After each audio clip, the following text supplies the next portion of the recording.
cibaado kasta aynu samayno hadday xaj tahay hadday cumro tahay hadday salaad tahay hadday soon tahay iyo hadday sadaqad iyo hadday cibaado kale tahayba waxaynu rajaynaynaa in Allah inaga aqbalo subxaanahu wa tacaala laakiin shuruud ama asbaab ama waxyaabo bay culimmadu tilmaamaan sababa in qofka cibaadada laga aqbalo cibaadada waa wada samaynaa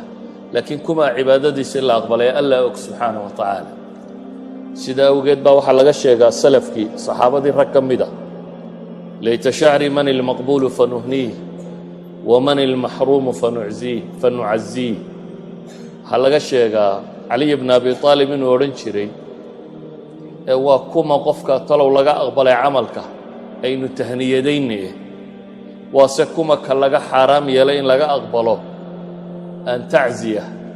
aan u dhignee ibnu mascuudna waxaa laga sheegi jiray inuu odhan jiray weertaa ku dhodhow ayuha almaqbuulu hanii'an lak ayuha almarduudu jabbara allahu musiibatak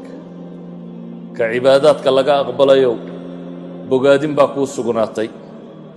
ka camalkiisii la soo celiyayow musiibadaada allaha kuu kabo buu odhan jiray taa macnaheedu waxa weeyaan camalka waynu wada samaynaynaa laakiin qubuulku xagga alluu ku xidhan yihi qofka mu'minkaana waxa ugu weyne uu ka fakeraa waxay weeyaan camalka yaridiisa maaha iyo badnidiisa waa camalka qubuulkiisa ilmo nebi aadam oo dadkii ugu horreeyey rabbi inooga qisoodo aabbahood dabadooda markii ay qurbaanka geysteen midna waa laga aqbalay midna lagama aqbalin kii laga aqbalay ilaahay wuxuu ku tilmaamaya innamaa yataqabbalu allahu min almuttaqiin ilaahay wuxuu wax ka aqbalaa kuwa alle ka cabsada qubuulka waxa gaadha dadka mansilatu taqwa gaadhay ayaa gaadha aakhiro aad bay u naxdin badantay inaad timaaddo adigoo khayr rajaynayey laakiin lagu yidhaha waxaagii waxba kama jiraan dad badan oo gaaladu u badantay ilaahay wuxuu leey waqadimnaa ilaa maa camiluu min camalin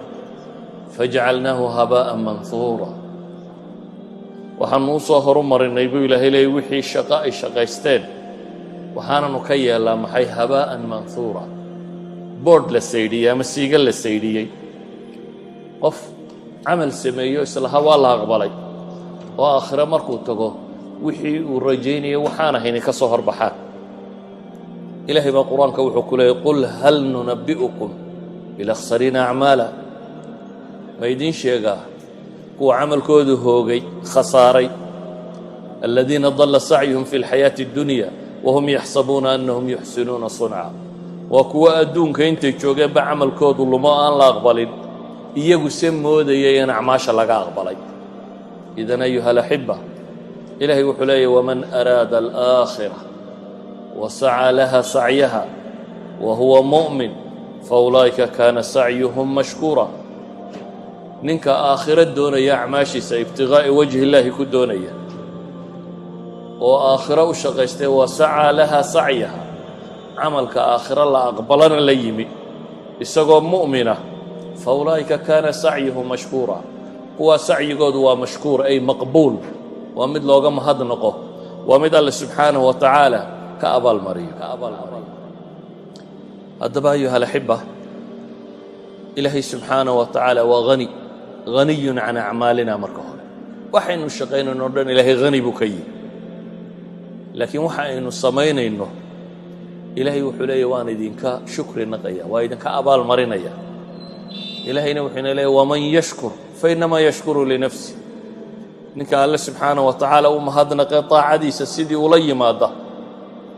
waa camalkaa abaalmarkeeda adaa iskale baa ilaahay leeyahy waman kafar faina allaha haniyun xamiid ciddiisa ka gaalowda ilaahay hani buu ka yahy waana ka maarmaa in takfuruu faina allaha haniyun cankum walaa yardaa licibaadihi اlkufr wain tashkuruu yardahu lakum haddaa gaalowdaan ama ilaahay nicmadiisa dafirtaan ilaahay hani buu idinka yahy baa la yidhi isla markaana idinlama jecla gaalnimada haddaa shukri naqdaanna yardahu lakum raallu idinka noqonaya haddaba qofka mu'minka ah waxa saaran camalka intaanu samayn iyo markuu ku dhex jiro iyo markuu dhammeeyaba waxa uu ka warwaraa waxa weeyaan camalkani ma yahay mid alle talow raalli ka iyo aqbalaya waa isagoo taaca ah ayaad haddana isweydiinaysaa ilaahay subxaanahu wa tacaala ma kaa aqbalaya dadkii muuminiinta ahay mushfiqiin waxay ka ahayeen camalkooda ilaahay qur-aanka wuxuu leeyay waladiina yu'tuuna maa aatow waquluubuhum wajila annahum ilaa rabbihim raajicuun waladiina yu'tuun ay yucطuun kuwa bixinaya baa la yidhi maa aatow waxay bixinayaan ee sadaqa ah ee acmaal saalixa ah waxay wanaag la imanayaan kuwa la yimid wa quluubuhum wajila iyadoo qalbiyadoodu ay cabsanayaan baa ilaahay yidhi wuxuu samaynayaana waa taaco haddana cabsi baa ku jirto cabsidu xaggay ka timid talow rabbi ma kaa aqbali buu ka cabsanaya caaisha radia allahu canha wa can abiha ayaa waxay tidhi ilaahay rasuulkiisa waxay weydiisaa aayadatan ilaahay rasuulkiisa ubay tidhi aayaddana ilaahay leeyay waladiina yu'tuuna maa aatow waquluubuhum wajilatun annahum ilaa rabbihim raajicuun ahum yashrabuuna alkhamra wayasriquun kuwa kane ma kuwa khamrigana cabba ee tuugadana sameeyaa oo markaa ninkii xumuu samaynaya wuxuu is leeyay ta waxan yar ma laga aqbali doonaa uu la yimi wuxuu nabigu ku yidhi laa yaa binta sidiiq kuwaa maaha kuwa laga hadlaya walaakinahum aladiina yasuumuun wayusalluun wayatasaddaquun wahum yakhaafuuna an laa yuqbala minhu nebigu wuxuu yidhi calayhi salaatu wasalaam waa kuwa soomaya oo tukanaya oo sadaqo la baxaya oo welina cabsigii ku jirto ilaahay ma idinka aqbali doono ulaa'ika yusaaricuuna fi lkhayraat baa ilaahay yidhi marka kuwa cabsidaa qaba waa kuwa khayrka u degdegaya baa rabbi leeyahy subxaanahu wa tacaala xadiidka tirmidiya ibni maaja baa warinaya sheekh ilalbaanina saxiix buu ku tilmaamaya haddaba ayuha alaxiba makriga ilaahay ma aaminaan dul khasaaray mooyaane saxaabadii isku hallayn may qabin iyagoo camalkaa samaynaya tirada badan labay haddana cabsanayeen innaga laakiin waxaad moodaa qofkii waxoogaa dadka ka yara salaad bata ama ka gadisnaada inuu is idhaahdo adugu ahlu jannaa waaweyn baad ka mid tahay aduu kolley dee dadkan oo dhan waad ka fiicantao ahlu saxwahaa tahay ama qoladii diinta u shaqaynaysay baa tahay inuu iska dhaadhiciyo nacam waa fiicantay in diinta loo shaqeeya waa fiicantay in salaad la tuka waa fiicantay laakiin qofka muslimka ah afa aaminuu makra allahi falaa ya'manu makra allahi ila alqowmu alkhaasiruun baa ilahay ma ilaahay makrigiisa ay aamineen ilaahay ma aamino makrigiisa duul khasaaray mooyaane nebi ibraahim oo nebiya oo rasuula oo camal samaynaya ayaa haddana wuxuu leeyahy waaladii aطmacu an yakfira lii khatii'atii yowma diin ilaahay baan hunguraynayaa buu leeyahy inuu dembigayga dhaafo maalinta qiyaama waa amac waa hunguri yacni anigu wixii aan awoodayay waan sameeyey welina ilaahay baan ka rajo qabaa buu leeyahy inuu alle subxaanaه wa tacaala iga aqbalo isagoo nebi ibraahima ayuu ilaahay baryay ilaahay inuu shirkiga ka fogeeyo wajnubnii wabaniya an nacbud alasnaam idan ducada qofka mu'minkii marnaba kama maarmo inaad ilaahay ka magan gasho gaalnimo munaafiqnimo riyaa iyo sumca iyo istusin inaad ilaahay weydiisato inuu acmaasha kaa aqbalo sadaqa iyo soon iyo salaad iyo waxaad samayso qur-aanku dadka saalixiintaa markuu ka warramayo wuxuu ka warramayaa iyagoo cibaadaad cajab qaba la imanayay haddana ku kabayay ducada والذين يبيتون لربهم سجدا وقياما وعباد الرحمن الذين يمشون على الأرض هونا marka laga soo bilaabo ilaahay cibaad الرحمن mu ka warrama sifaat ay leeyihiin oo wada wanaagsan ba ayuu ka warrama ilaahay wuxuu ku tilmaamay sifaadkooda inuu ka mid yahay والذين يبيتون لربهم سجدا kuwa habeenkii habeensanaya iyagoo rabbigoodu sujuudsan oo qaa'im habeenkoodu waa salaad ay ku dhamaystaan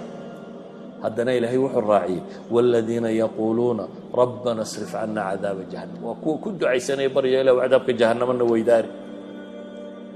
acmaashiisaas saalixa ah baryaa daba socota aman huwa qaanitun anaaءa alleyli saajida waqaa'ima yaxdaru اlآakhira wayarjuu raxmata rabbi miyay simayin baa ilaahay leeyihi ku habeenoo dhan taagan oo sujuudsan oo qunuud ku jira waa la baryaya haddana baa ilaahay leeya yaxdaru alaakhira aakhiru haddana ka cabsi qabaa weli wayarjuu raxmata rabbi ilaahay naxariistiisana hunguri baa ka hayo wuu rajaynaya yacni camalkiisoo qura kuma kaaftoomine waxa uu la socda warwarkan iyo cabsida tan qofka muslimkaa waxa saaran markaas bay culammadu yidhaahdaan hadduu qofku sidaa u fakero oo aanu garanaynin daacaadkiisa inta la aqbalaya inta kale acmaasha uu sameeyo dhammaanteed way la yar tahay qofka aan waxaasi ogaynina wuxuu sameeyey way la tiro badan yihin dabeetana waxaa ku dhaca alcujb iyo alistigtaa way la badataa wuxuu is leeyahay adigu dee wax badan baad samaysaa shaqo badan baad haysaa wuxuu moodaa inuu dadka kale wax dheer yahay saa daraaddeed baa qofka muslimkaa waxaa laga rabaa inuu fii janbi illaahi uu yidhaahdo acmaashaan ilaahay geystay waa wax yar marka loo eego ilahay wuxuu nimco ku siiyey ilahay wuxuu nimco ku siiyey marka loo eego waa wax yar haddii layna yidhaahdo oxygentaynu neefsanaa laydinka iibinaya ka warran haddii lagu yidhahdo wardi baa lagaaga iibinaya subxaan allah dee maantii o dhan shaqo kale maad qabateen subxaan allah oo intaad huruddo marka ayaa kaa iibinaya marka ila markaad seexatana subxaan allah odhan kari maysid mujarad haddii lagu yidhahdo subxaan allah bas siiso idan qofka muslimka ah ilaahay wuxuu nebi maxamed u tilmaamaya walaa tamnun tastaktir alxasan albasri baa wuxuu leeyahy laa tamnun bicamalik calaa rabbik tastaktiru ha sheegsheegan camalkaaga adigoo moodaya inuu wax badan yahay ilaahay ha u sheegsheegan baa la leeyahy kan baanu samaynay waxan baanu qaban ilaahay ha u sheegsheegan baa la leeyahy waxaad la timi waa wax yarun mar haddii fii janbi illaahi loo eego ilaahay qofka garanaya ee weynidiisa garanaya ee wuxuu xaq inoogu leeyahay garanaya wuxuu sameeyey way la yartay intay doontaba ha leekaato intay doontaba ha leekaatee haddaba ayuha alaxiba ilaahay waxaan ka baryaynaa subxaanah wa tacaala inuu acmaasha saalixa inaga aqbalo waxaynu dartii u qabanayno in rabbi subxaanah wa tacaala inaga aqbalo rabbi waa kariimun xayiyu ilaahay wuxuu isku tilmaamay mid deeq badan oo xishood badan inuu yahay oo addoon gacmaha u soo taagay aan ku celinin ee ka aqbala haddaynu ilaahay baryadiisa badinno rabbi ariiqa saxaa wayna tusaya aan ilaahay barino subxaana wa tacaala dadaalkana aan badsanno sala allahu calaa muxamadin wcala alihi wasaxbihi wasalam walxamdu lilaahi rabbi alcaalamiin